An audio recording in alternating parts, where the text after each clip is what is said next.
A new United Nations report out this morning says Israel so far has not provided evidence to back its claims that a number of the UN's Palestinian Refugee Agency workers were involved with Hamas.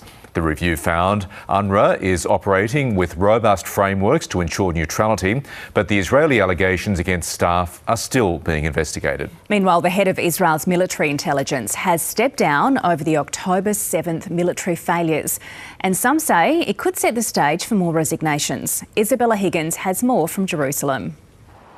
Here in Israel, the sacred Jewish holiday of Passover is underway.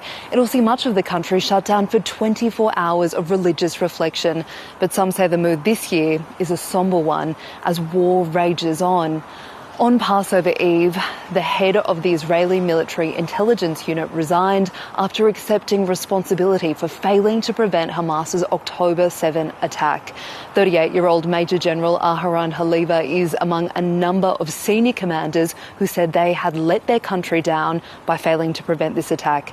Now, Israel is expecting a new round of sanctions that could rock the US-Israel relationship. Washington is reportedly set to impose sanctions on a unit of ultra-Orthodox soldiers accused of human rights violations in the occupied West Bank. It could be the first time the US has ever imposed penalties like this on any part of the Israeli military, and it would be a significant move.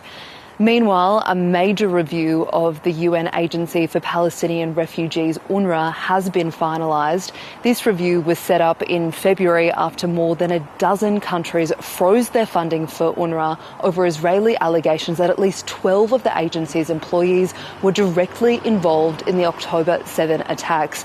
Some hope the report could prompt some donors to review funding freezes, with more than 1 million Gazans in desperate need of assistance.